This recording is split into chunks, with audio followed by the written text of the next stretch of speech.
and she's going to some concert today. Are you around today? Okay.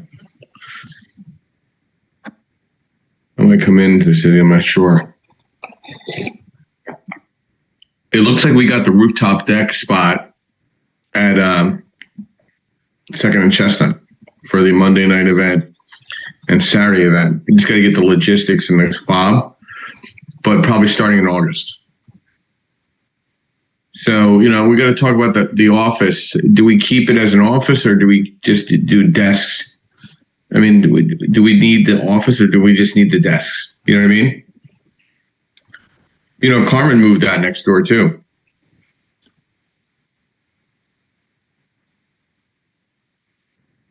No, but I mean, I'd really like to find a place with parking. I mean, there's nothing opened up, nothing's going on down Navy Yard, right? Okay, well,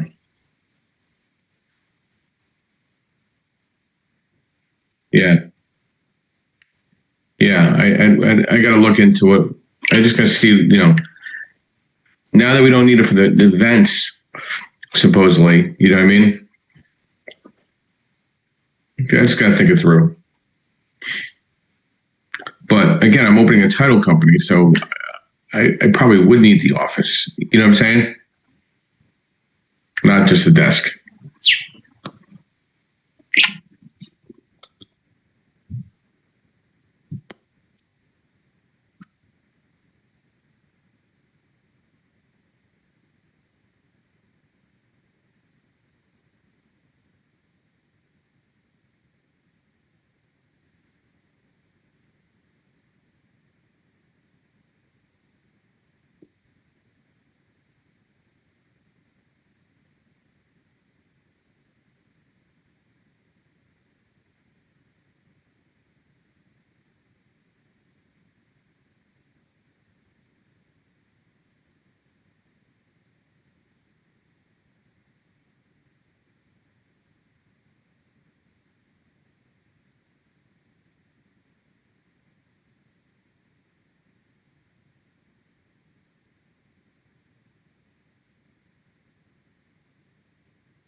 Where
are your keys, Bonnie?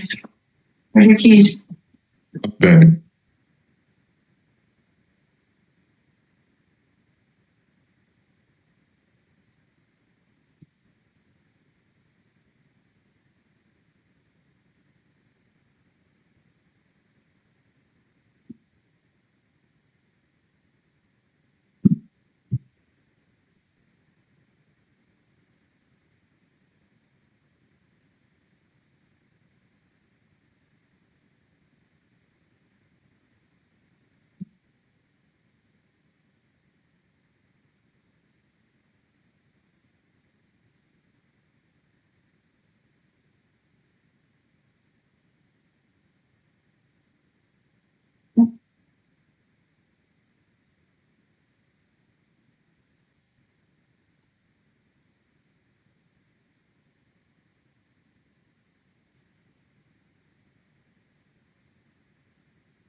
for rate.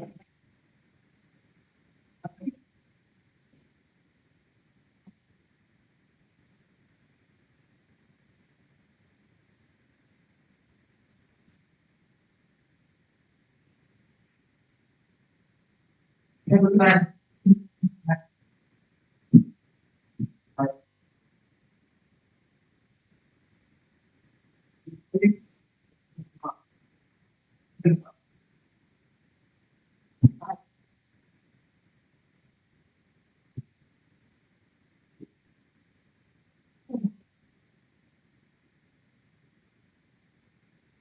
Oh, that's it.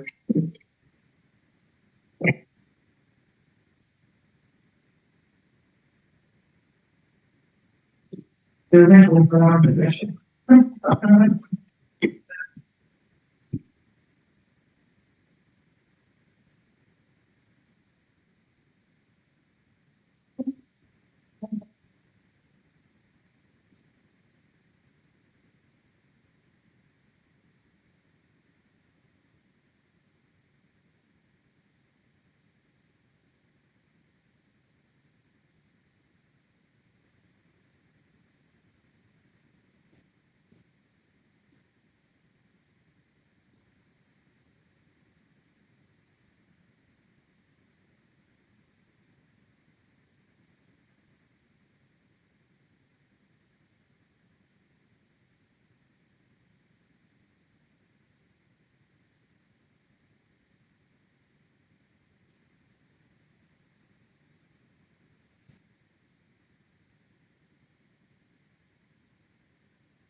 Vicious.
Sorry, guys.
Hey, Ernell. Hey, when are we going to get a new video?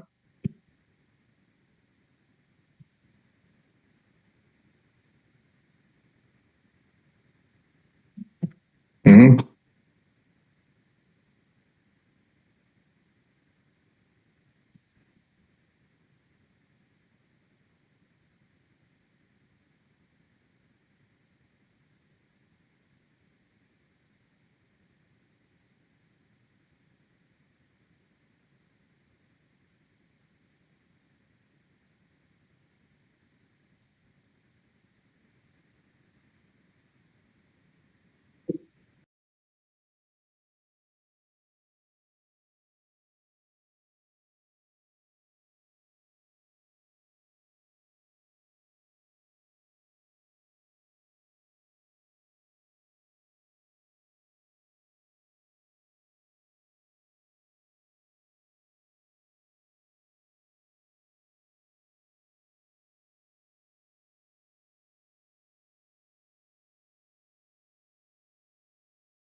Good morning, everyone, and welcome. This is Joe Scarice, your co-founder and co-host of the Creative Birth Strategies podcast, and live here on the Clubhouse Creative Birth Strategies home. So we're going to get started here in just a few minutes, get ourselves going. We're going to be discussing the real estate investor success blueprint.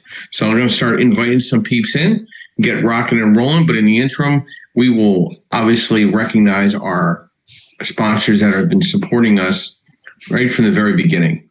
I'd like to thank Mr. Garrett L. Perkins of Perkatech, who provides our video, our social media, our website, just about everything when it comes to working with a real estate professional. So, reach out to him if you'd like to have a one-on-one to discuss in regards to social media analytics.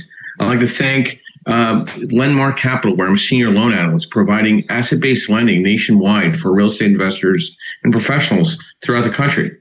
And I'd like to thank MB Capital Solutions, where I provide unsecured business lines of credit for real estate professionals throughout the country.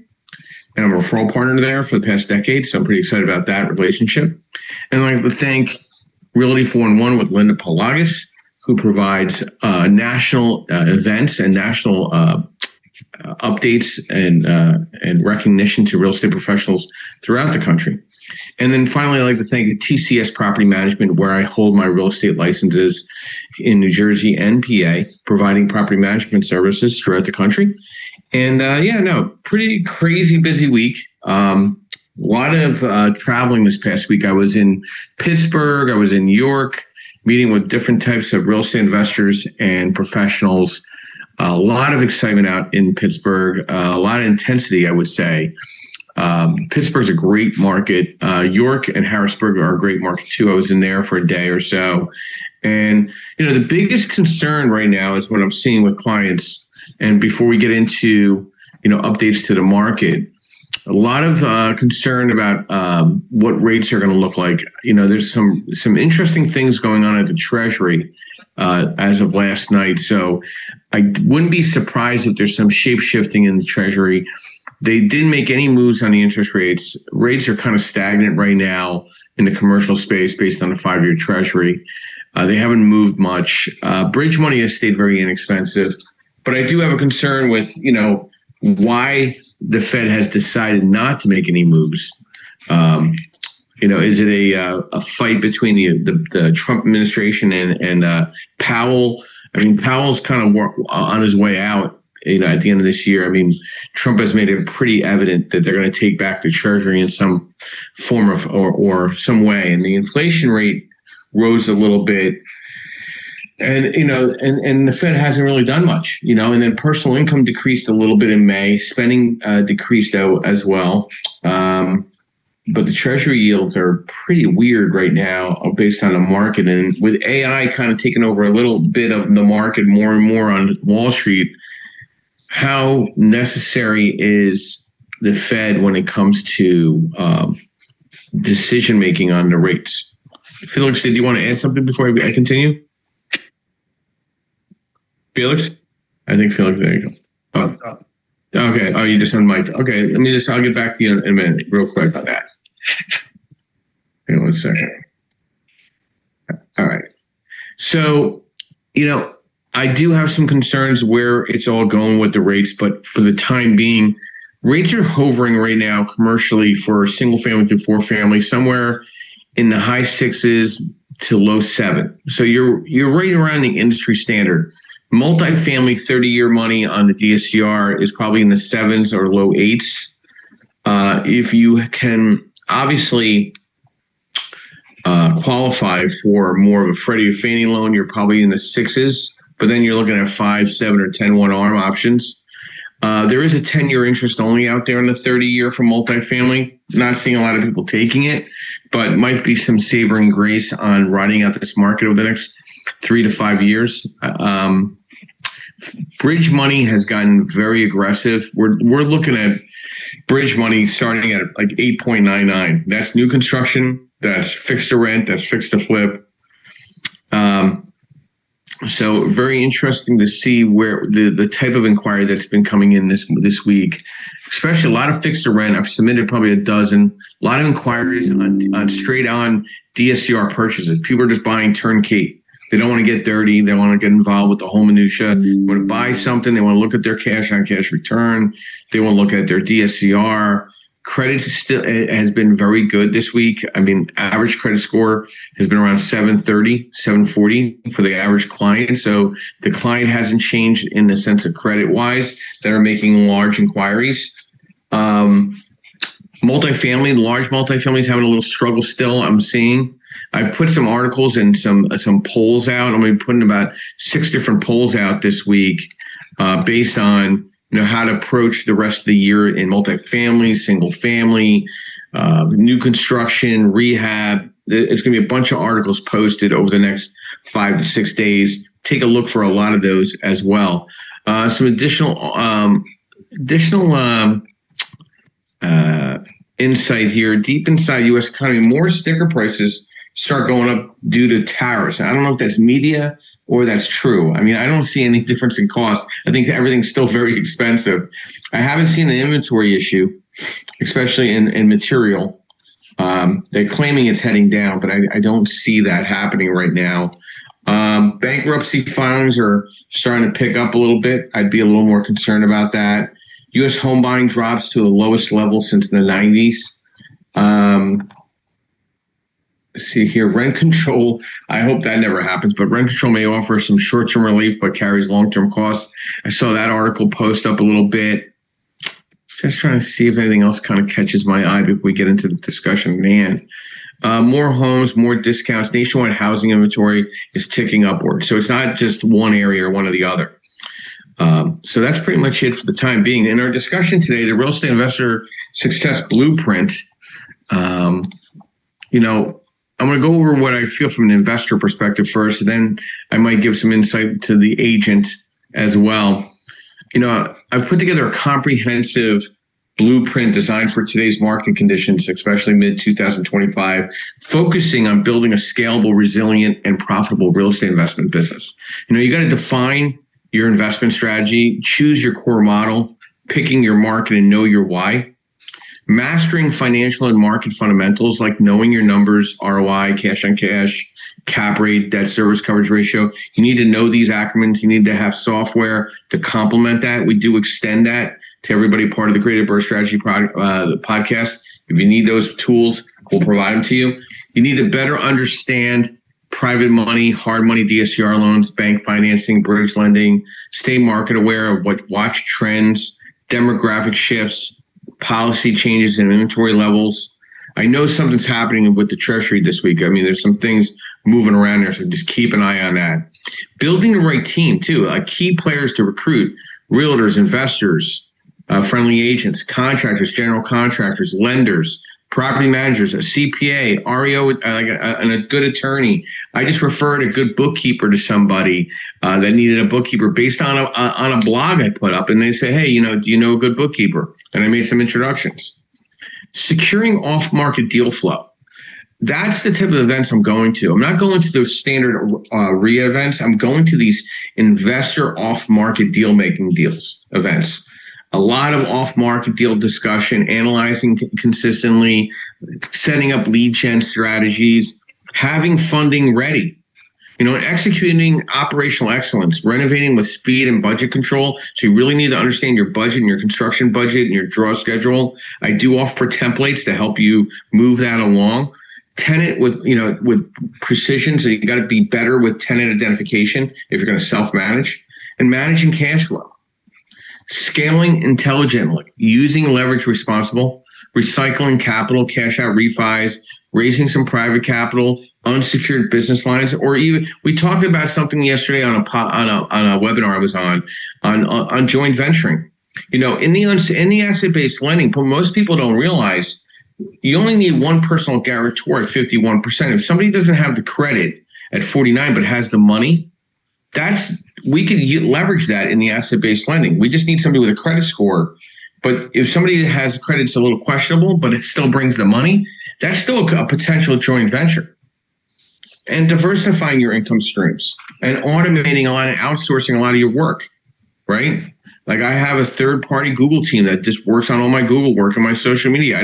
Wouldn't have the time to facilitate all that marketing. Protecting and optimizing your business. Structuring the protection with LLCs, umbrella policies, liability insurance, tax strategies. You need to sit down with your CPA or your attorney and talk about cost segregation, 1031 exchange, and optimizing your depreciation.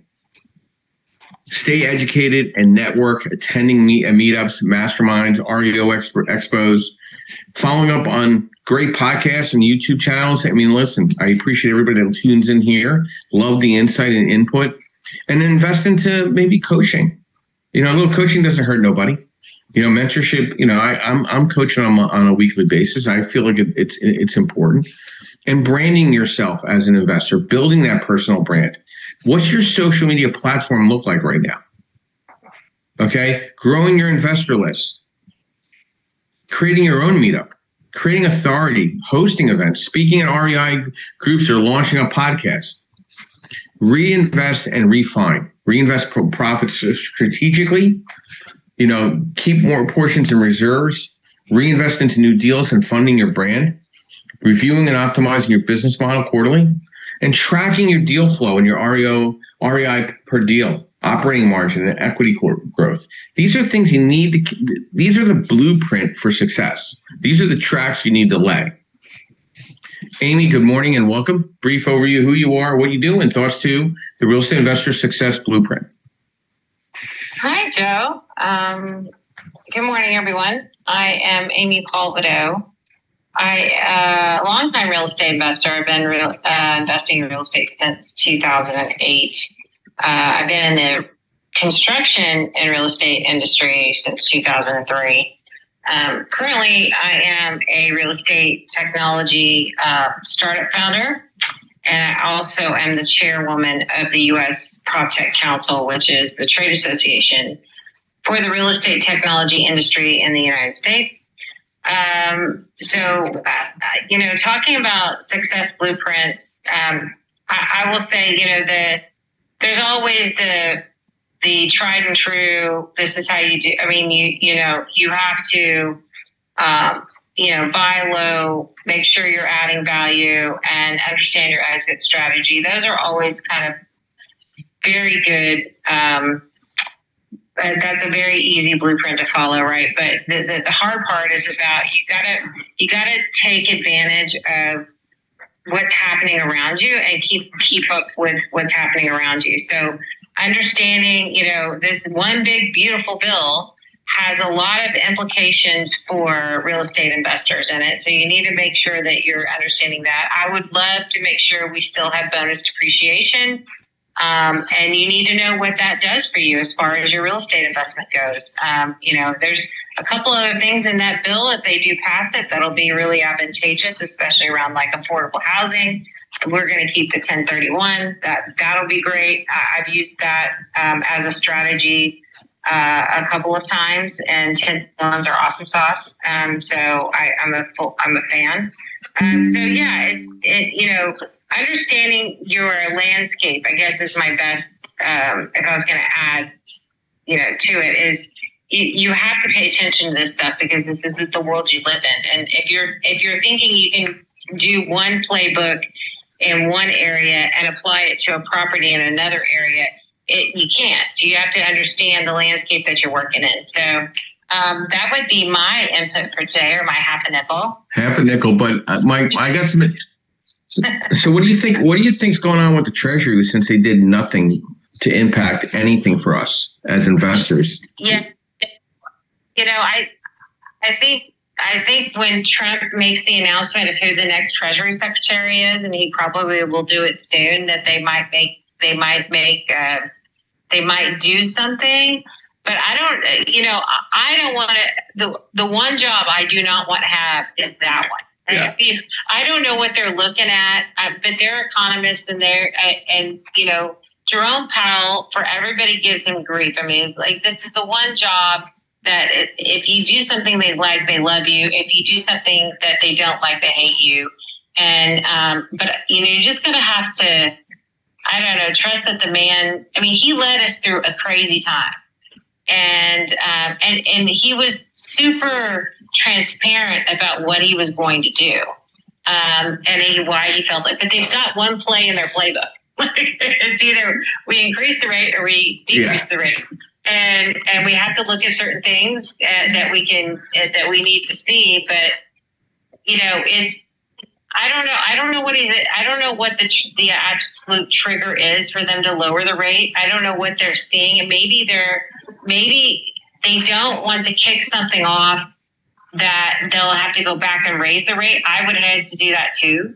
Like, it's like once you start lowering the rate, there's going to be this expectation that you have to keep lowering it. Yeah. And so I just think he's looking at something that's telling him, like, just hang out, just be patient, or whatever it might be. But it's interesting. Inflation's nowhere near, like, they kind of quelled it down below 2%, or whoever's marking with inflation. I don't believe that number ever. But I don't know if he was looking for a jobs number to get, to a certain level that sustain job losses, and that would see that he like pushed it too far. I don't know. It's like we're in a weird time. I know. It's super weird. So I don't envy him at all. So then my next question would be, and then we'll keep moving this along, is, you do a lot of podcasts with a lot of AI related prop tech individuals, right? Yeah. What do they see as the real estate investor success blueprint? Like, it's not all about just real estate agents and the market. Like, what's the thought of the investor today that's so important in your space than ever before? Like, who is separating themselves from the rest right now as a real estate investor? That are using AI for site selection. They're able to find deals faster, and they can, not only are they using AI for site selection, but they're also using AI to underwrite, because what's going to happen is at some point in time, we'll get back. And do you remember those days, like 2021? It was like deal fatigue. Like, we had so many deals that you were underwriting, and like you were looking at everything because there were so many transactions happening, and you could not underwrite everything. Yeah. You had to, but now AI will solve that problem for you. Like, AI will do your first pass of underwriting now. And so you're just, so what a real estate investor can do is can use AI to target an area, look at deals in that area, and then underwrite it for you so that you can get really efficient with, okay, we want to make offers on these kinds of deals. And so those that are actually using AI in that way will do more deals. I think from a lender perspective and insurance perspective, by the way, y'all, they're using it too. Oh yeah. Coming up with this stupid underwriting and this stupid CapEx budget, because they're going to go, what the F is this? Like, who are you, crazy person? And no, let's do something that's realistic, because we know what's on that property and we've underwritten it too. So it's definitely interesting. So there's AI provides for it does put a big open spotlight on how bad our data is. It does do that. So you have to make sure you're getting, and people are starting to get better and better about how they do their data governance. But it's a starting point. It's not the end all be all. You're not going to have it go negotiate deals for you yet, but it does allow you to sift through all this unstructured data to go find those diamonds in the rough and or spotlight them for you, so that you can kind of make better decisions or faster decisions as a real estate investor. You're not having to swap through like tons and tons of deals, do lots of underwriting, like do things like that. No joke. I asked ChatGPT to do a pro forma for me on a quadplex that I was going to buy, and then I was going to basically doze it and build like this big huge house on it. And I was like, hey, take your first stab at it. And so I asked Chat, I was like, this is what we want to do.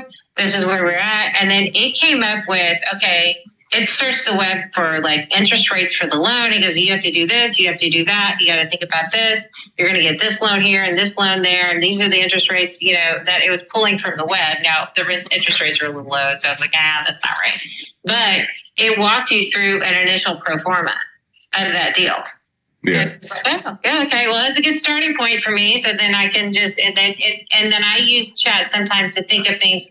It'll be like, okay, do this. And I'm like, oh yeah, I probably should add that in there. Right. And so that's it's a sanity check for another person to kind of ask for certain things. But yeah, I mean, it's cool. You need to use it. You need to be AI enabled. That's what the term is now. You got to be AI enabled. So yeah, AI enabled, somebody else is, and they're going to beat you to it.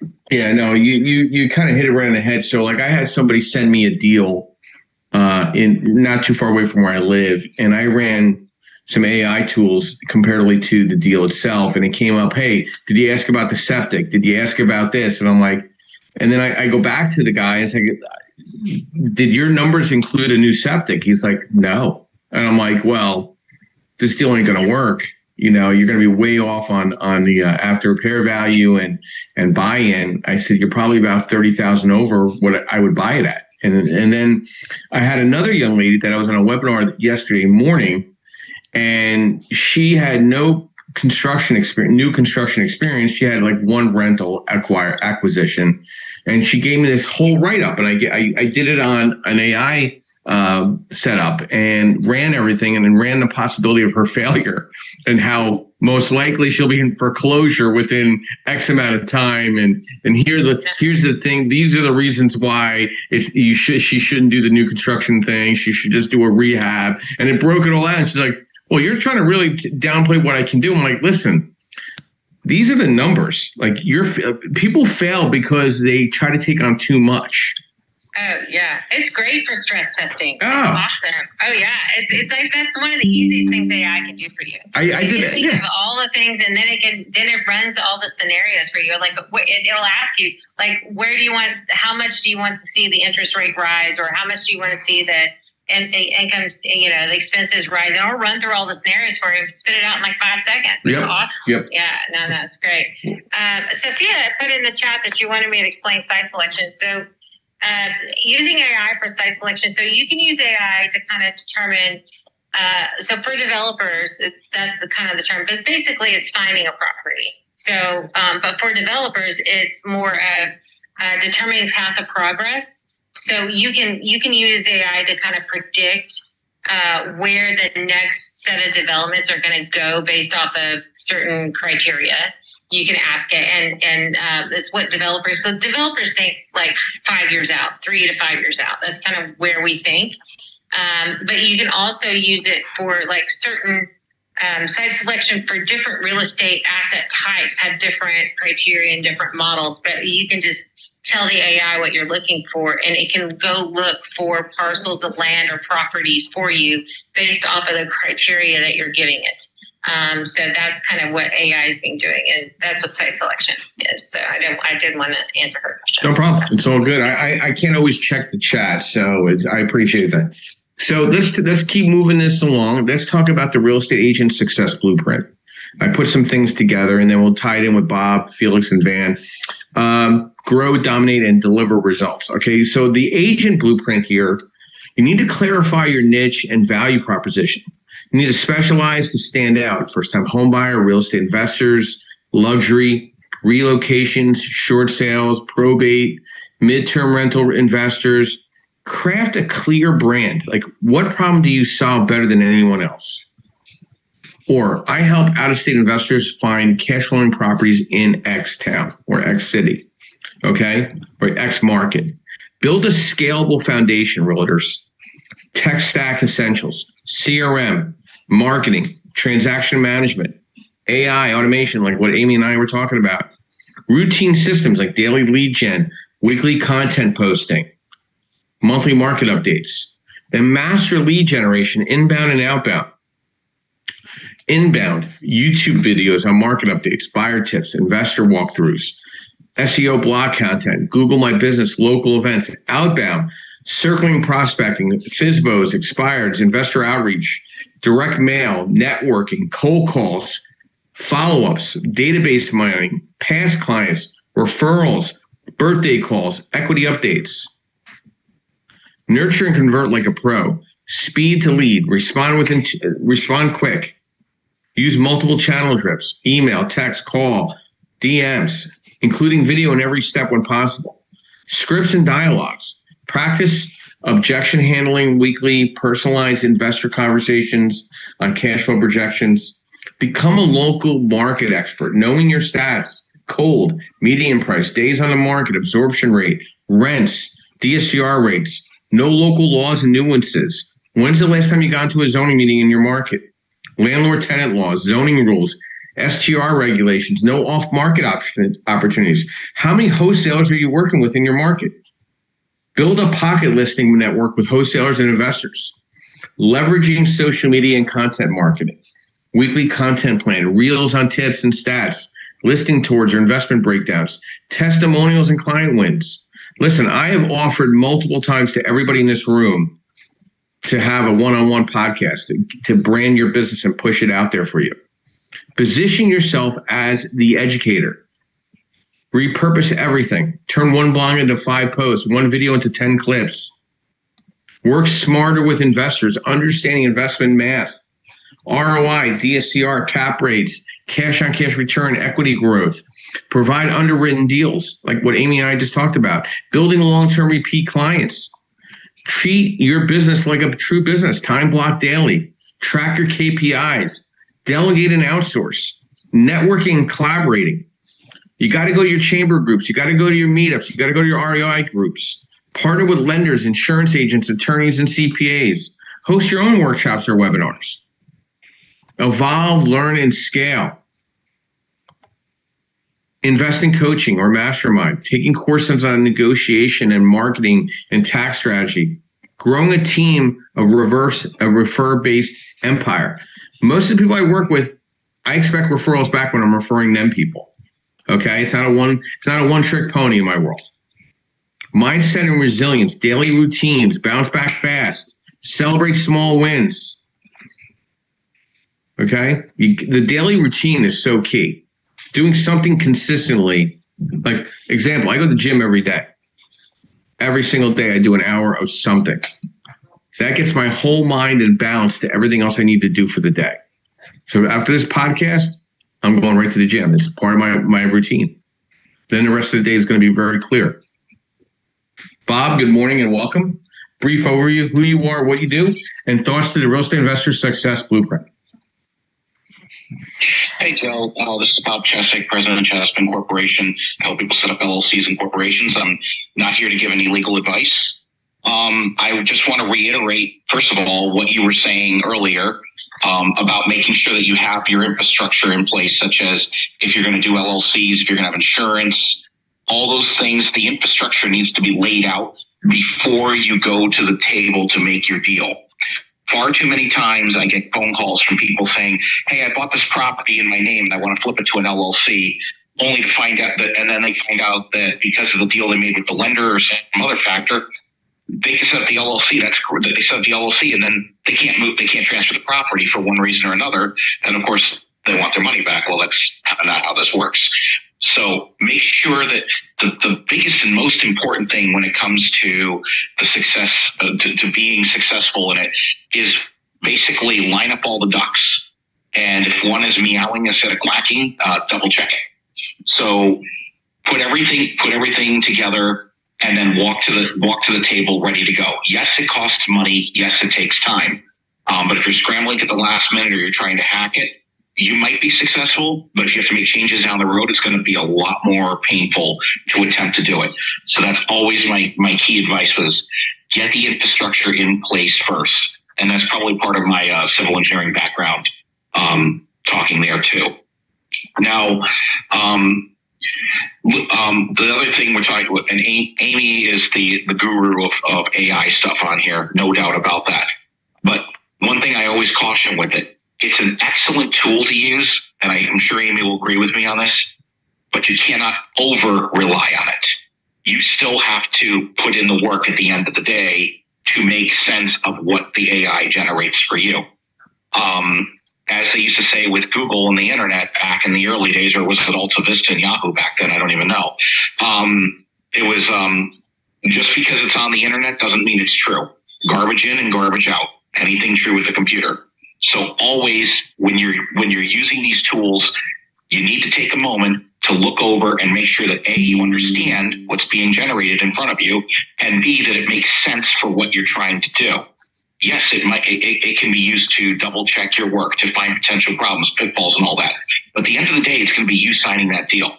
We don't have a situation yet where the computers are going to take over the deals. And by the way, let's be honest. There's probably some of us that are not looking forward to those days because it's like, okay, well, now what do I do? If you're lucky, you sit on a beach and have a robot serve you drinks somewhere in the tropics, but we're not there yet. The bottom line being, always double check everything, because you cannot stand in front of a judge in a courtroom and blame AI for what you signed on the paperwork when your contract goes bad and you just got sued. Those are my thoughts. Nothing I said was intended as legal advice. Joe, back to you. So, Bob, you and I talk quite often, right? Why are we still seeing consumers that are getting into the investment space not leveraging all their properties into the LLC right off the bat, when asset-based lending is so much on the forefront, where everything needs to be in the LLC? Who's giving them this advice? Like, why? I mean, you and I in the last week have talked to 4 different people that had properties in their personal name. and not in the LLC? Like, what am I missing? I see it coming from two different angles. Number one, some people are just plain cheap. They look, oh, well, that's going to make my interest rate go up, or I don't want to spend the money on that right now. I'll just deal with it later. So they're trying to they're trying to hack everything and do everything as cheap as possible, and then they get caught up in a situation where they realize, oh crap, I needed to have done it the other way, then only to find out that either there's a roadblock stopping them from doing the conversion to the LLC, or it would just cost them far more money than if they had just done it right in the first place. And as you are aware, Joe, I can turn these LLCs usually inside of a day or two. So people aren't really waiting long. In fact, in some states, I can get them back same day. And you and I do a lot of work, Pennsylvania, New Jersey, and Delaware, and you're seeing LLCs go into people's hands within a business day or two, depending on the state. So it's not like we're playing the waiting game, but people are calling me the day before they're going to the table with the deal. And it's like, can you get the LLC today? And the answer is, it depends. Ultimately, the state could hold up the deal, or the IRS might not issue an EIN number, and you have to apply manually, and that's 4 business days at a minimum. Usually it takes 15 to 30 to get the letter back. So people run the clock out and then panic at the last second. So really it comes down to some people just don't want to spend the money, or some people think of it as just the infrastructure is absolutely necessary. But to the other point, as you know, there are a lot of places out there giving very, very bad advice. And there are people that just think that this is some get-rich-quick scheme.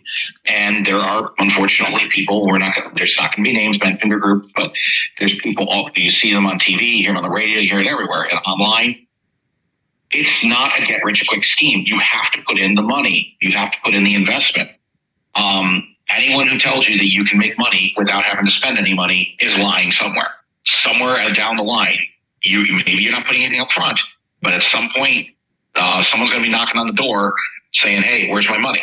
So at the end of the day, it comes down to the mentality of the investor. But like I said, it just depends. Are they just trying to be cheap, or are they just trying to get rich without spending any money? When you wind up in one of those two scenarios, it doesn't take long for the plan to unravel quickly. I'm thinking about what you're saying right now, and there's no short way of success. There's no short trail. The turtle in every story always beat the hare. Okay. It just bewilders me, because like just talking to a client saying, hey, listen, what's your credit score like? Oh, I have a 660, but my wife or my husband has a 740. Well, just change the operating agreement to 51% to that party, and then suddenly everything looks a lot easier. Really? I'm like, yeah. Now, to get them to fix the operating agreement, and Bob, I just want to double check, what else has to change if they change the format of the operating agreement in percentage of ownership? What else has to change to make sure the lender, meaning myself, is satisfied with that change? Well, first of all, that change, that there should never be a change involved in that if it can be avoided. That decision should be made before the operating agreement is drafted. Correct. But things happen. One of the people that we talked to in the past week, they contacted me back to do the very change that you're talking about. Correct. And once a service company like me locks in the operating agreement, for me to go back and edit it, that's considered unauthorized practice of law. So they have to do the edit themselves. Again, if you know how to do it, it's not a big deal. But I can't advise them on how to do it. Yeah. I mean, most people can look at it plain of day and know exactly what to do. But again, remember, that operating agreement went out from our office locked in at a certain percentage. So I try to, especially when it comes down to husband and wife and these kind of deals and all that, I always, and I'm limited to what I can say and do, but I try to encourage people, especially Joe, when you send them over, there are a couple of key questions I ask them, such as, did you and Joe talk about the operating agreement and the percentages of ownership? Did you get these questions answered? While I can start the process of the LLC while waiting for that answer, ultimately I need to know, even before I start, who are the owners of the LLC? What percentages are they going to be? Is anyone past active. I need to lock all that stuff in, because once I sign off on it and turn it over, that's how it's going to go out. And if in some scenarios, and here's another thing I should also understand, that people should understand. The operating agreements spell out how the changes are supposed to be made. And generally speaking, changes happen either one of two ways. And yes, I ask these questions of my customers. Do you want the operating agreement to be modified by a majority percentage of the members, or unanimous, or one vote per person, regardless of percentage, or some other method? And 9 out of 10 times, people will come back and say they want unanimous consent. Now, when you make the changes to the operating agreement, you have to follow the rules that are laid out in the operating agreement. Like I said, this is not just a blind transaction. It is literally a contract between the owners of the business and the business itself, and that is what sets up the corporate veil. And some states, that's going to be far more critical than others. Bob, there's one question came from the chat I just noticed. Can the 49% member be the managing member of the LLC? Yes. So when it comes down to the short answer, as Amy just said, is yes. There are members and there are managers. And when you are both, you're a managing member. But yes, you can spell it out in the operating agreement, who the managers are and the responsibilities versus who the members are. Now, one other phrase you'll hear is organizers. Organizers are the people, and this is particularly, Joe, you and I have gotten into this with Pennsylvania. Mm-hmm. The organizers are the people that authorize the creation of the LLC. They might be the members, they might be the managers, they might be both, or they might be none of the above. So once the LLC is set up, the organizers either transition to members, managers, or transition out of the business, depending on how it goes. But the short answer is yes. You can designate any member, or even someone who's not a member, to be the manager. Be aware, though, if they are a third-party manager, then there's going to be some type of W-2 or 1099 transaction. I'll let the accountants handle whether or not, which of the two that should be in any particular scenario. But short answer, yes, but there's caveats. All right, so that's good stuff to know, because I think people don't think everything is status quo, and it doesn't have to be. In the asset-based lending, we don't have regulation, so we can make these changes as we're underwriting. And that's what we did with the client that we're talking about, Bob. We realized one's credit was better than the other, much better, where it was almost a half a point difference in the rate.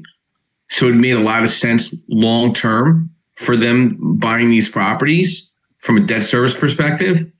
And it was, they know they had to make the change in the operating agreement.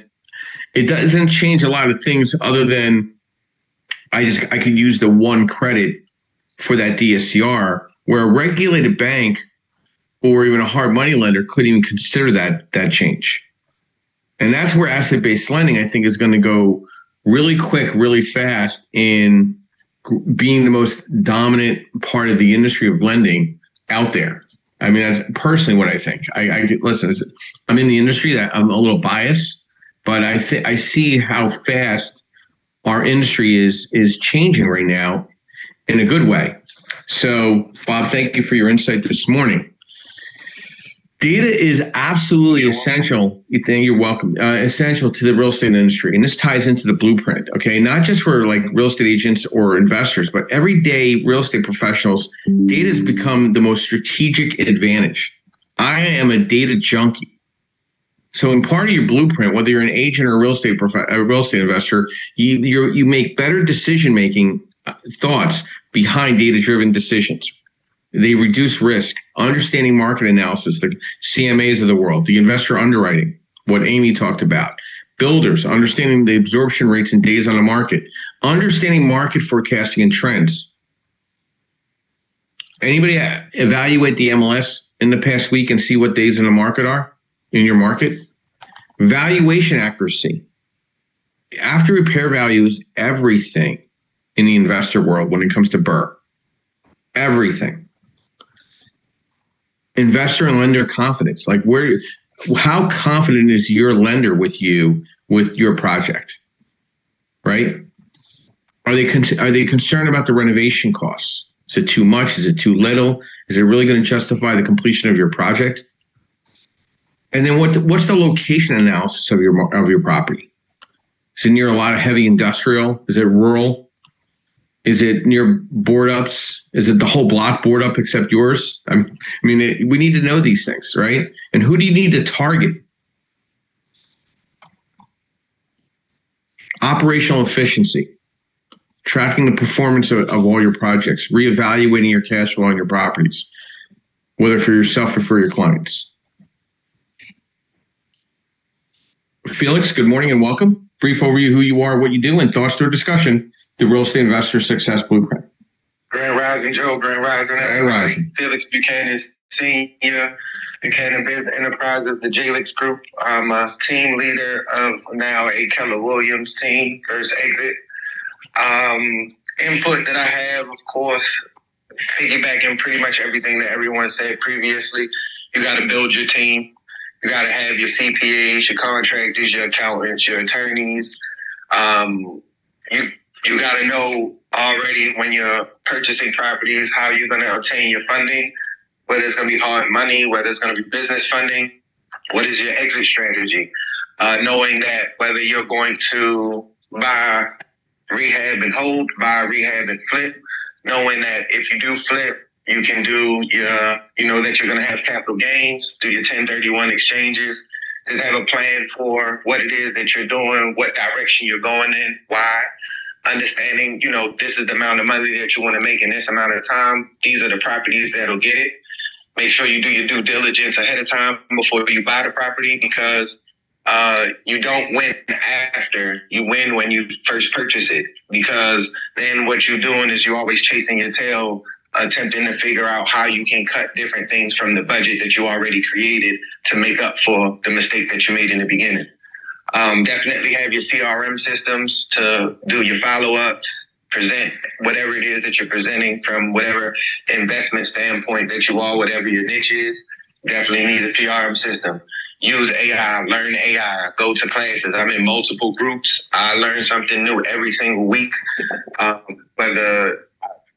whatever different people in which that I know, or I do the research to finding out whose information is credible. So why you should go and listen to what it is that they're saying. Definitely mentorships. I'm in multiple mentorships. I have multiple mentors for the different things that I'm doing, because I'm looking ahead in certain facets. This is where I want to get. So this is the mentor that relates to what it is that I'm doing. So it'll be good to learn the information from them. Reading books, paying attention to what's going on in the market, the news, all of that is vital, depending on what it is that and what direction you're going in. Podcasts, YouTubes are very great resources of information. Just, again, check the credibility on the people that you're listening to.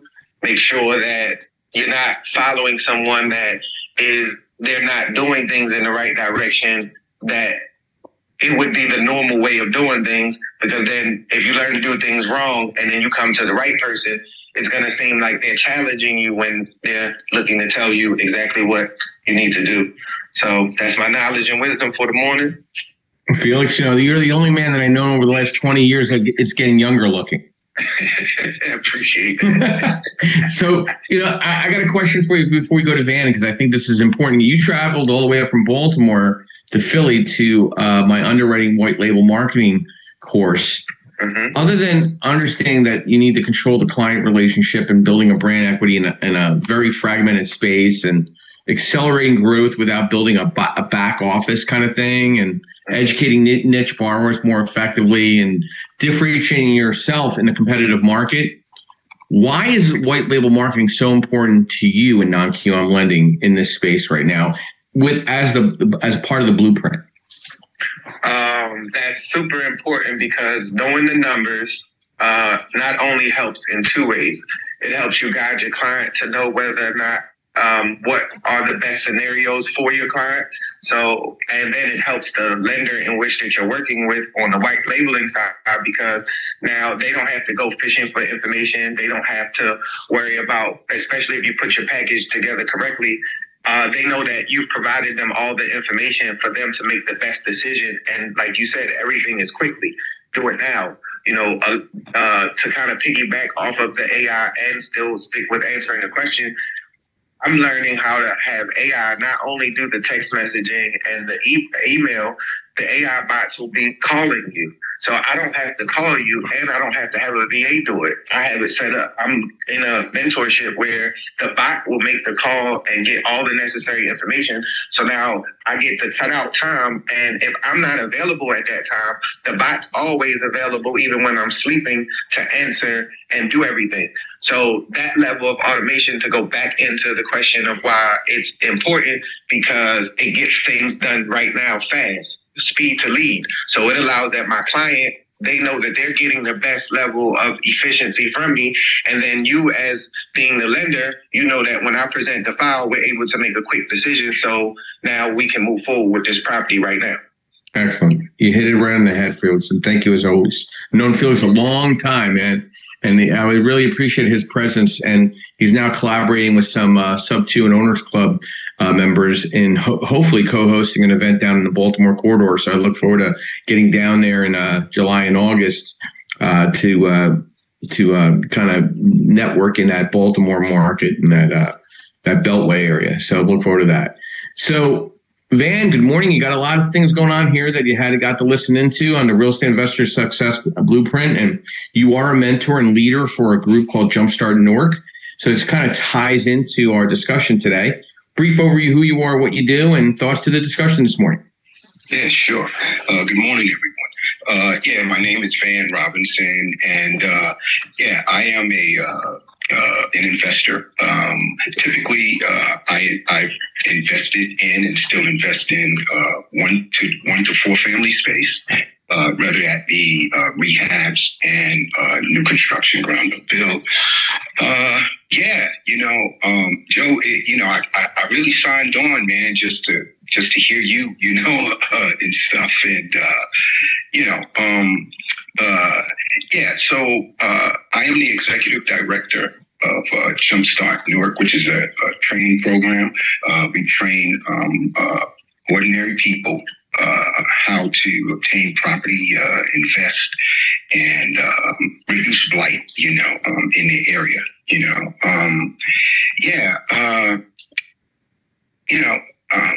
I think that one of the most important things for me is mentorship and math, right? Performer. You have to. I have to know my numbers, right? To me, real estate is nothing but math, right? If I'm doing the math right, it's obvious of whether I should invest in something or not. The second thing is partnerships. I think that partnerships are really important. All of the stuff that Amy and Bob and Felix and you, Joe, have been talking about. If you put a mentor or a partner in front of that stuff, you'll learn it all. And with less risk, that's what, we try to tell the jump starters, to not, don't go it alone, learn from people. And, in terms of, using AI and stuff like that, I'm really learning, how to do that and gathering information from rooms like this, because, I'm trying to bring, cutting edge technology and information, to our jump starters and stuff. So, that's kind of it from me, Joe. Thanks for calling on me. Hope I added some value. Of course, and I have a soft spot for Newark since I'm a Rutgers Newark graduate. So I started my bones off in there. So if I could be of any assistance, of course, highlighting Jumpstart Newark, you let me know at any time. Right. I look forward to seeing you. I should be seeing you next Saturday. Next Saturday? Okay. You let me know when and where. Okay. All right, Joe. Sounds good, Van. And Van brought up something really good. Real estate starts with the math, but the success also comes from combining the numbers with strategy, intuition, relationships, and execution. And that ties back to who should be on your real estate team: the real estate agent, the lender, the contractor, the property manager, the attorney, the CPA tax strategist, the mentor coach, the insurance broker, the title company, the wholesaler, the prop tech specialist, the AI specialist, the social media strategist. These are necessary steps in creating the most successful blueprint for yourself, whether you're the real estate investor, the real estate agent, or just overall real estate professional. Amy, some final thoughts to the discussion, the real estate investor success blueprint. Yeah, I would say that you're going to always have to educate yourself and stay continuously on top of your markets that you want to invest in, but even the part of being in business, and at the end of the day, if you're a real estate investor, you're a businessman or woman, is that you constantly have to stay educated, especially now when technology is about to disrupt everything and throw it up on its head. And you know, it's going to be extremely disruptive over even the next 2 years. What we see now, how things are get done now, in 2 years will look completely different. And that's good news for people who are trying to get into the game, because you can accelerate your learning. But it's for the folks that have done real estate investing the same way for the last 15 years or whatever, and they don't want to change. They'll just get outrun by people who do embrace the technology wave. But I will say technology is going to allow some really cool things to happen. So from remote management, you don't have to necessarily invest in your back door anymore, or your backyard anymore. You can do investing in other states and other things, and technology will make all of that possible for you to understand what's happening on your properties at any moment in time. And that you can just do that all via technology. So it's going to open the doors for a lot of people to do newer types of investments and newer markets, which means that you're going to have to get really good about how you select your markets, and you're going to have to learn how to do that. If you've been used to just driving for dollars and that's all you've ever done, well, now you can invest in other locations, and you can do that via technology. So I think it's going to be an interesting time, Joe. And if you don't stay educated or on top of it, you'll lose out, and you'll lose out quickly. So you have to, obviously hang out with Joe, and he'll tell you all you need to know for sure. Well, I appreciate that, Amy. And that ties into your net worth is tied into your network, and your team is the most valuable part of that network. Top investors often say your team is your leverage. I can't say you do that better than anyone I know on LinkedIn. I mean, you definitely know how to vet, align, communicate, and create a trust factor in your podcast on LinkedIn, which is quite impressive. Thank you. Yeah, it's amazing. And I'll say podcasting is an invaluable tool as part of your marketing strategy. I mean, if you're not podcasting, and it can be super specific on however you want to set it up, but it is truly remarkable the people you can get to come into your circle or into your network because you have a podcast. I mean, it's how when I chose to pivot into the data center industry, and that's the industry I'm in, and those are the real estate investments that I make. When I started the Data Center News Show, I could get people on there that I would never have met otherwise, like ever in a million years, unless I bumped into them at a conference. But doing a podcast, I just met them faster. So podcasting is very, very key to your, market strategy. I think LinkedIn is also. If you're doing conferencing and you're doing LinkedIn and you're podcasting, that's a great way to content market for sure. Yeah. Thank you, Amy. And I'd like to get some final thoughts to Bob Cheswick, and final thoughts to the Real Estate Investor Success Blueprint. Okay, first of all, Joe, I'll echo what you said. Amy, you seem to be mastering LinkedIn. It's really impressive. I know we're not in the same workspaces there, but I have seen some of the stuff that's come across my screen, so I can tell you're leveraging it. And I want to piggyback on that and say LinkedIn is one of the strongest sources we have in our company for generating leads. And that's when you're doing your social media strategies, and I'll touch on this a little bit with all this, because we talk about the LLCs and everything. But one thing I've learned about the social media is there's a couple different ways that people look at it. Some people think they need to be actively engaging on every single platform, but there's others that strategically place where their message goes. Like, as I tell people, just because my customers are on Facebook, they're not looking for me on Facebook. They're contacting me other ways, LinkedIn or on other channels that we have. So when you look at your strategy and where you're positioning yourself, think of who your target audience is and where they're going to be. I'm not saying ignore certain things. What I'm saying is remember that you only have, even with AI tools and all that stuff, you still have some personal bandwidth. So part of your success is going to come from learning and understanding your market, learning and understanding your audience. Who are you targeting? Where are you going to find these people? And Joe, how many times have you and I talked about the difference between some of the event, like between the Chamber of Commerce events, the RIAs, the other events that you're going to, and all that stuff, and just how some stuff is like basically you're just throwing spaghetti up on the wall. You might meet one or two people and then you're gone in 15 minutes because it just wasn't worth it. Versus some events you go to that are maybe peripheral to your industry, but are going to have overlapping interests. Like in our industry, meeting lawyers and accountants and going to those kind of events, they're critical.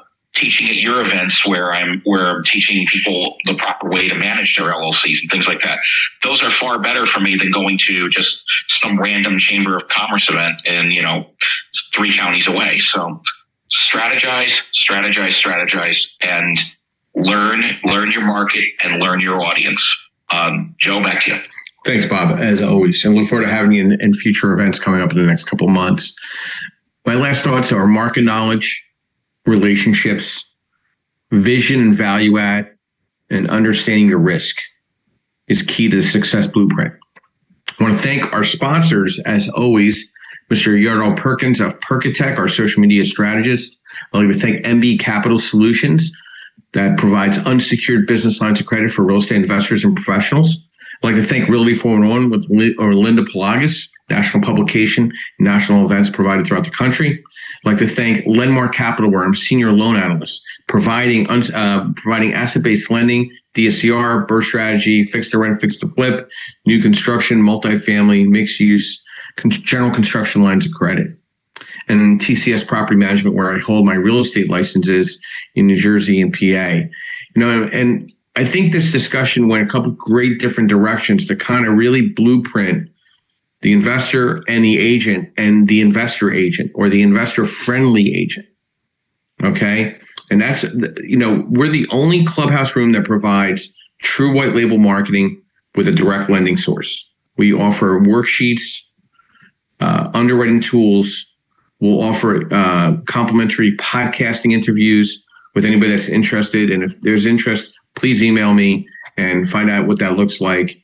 We're here to give back. We're not here to take. Okay, but we're here also to make money, and we want to build our power team always. And please reach out to the moderators up here and grab a one-on-one with them and see how you can make money together. That's the best objective what this podcast is trying to accomplish. My quote this morning: true leaders don't create followers, they create more leaders.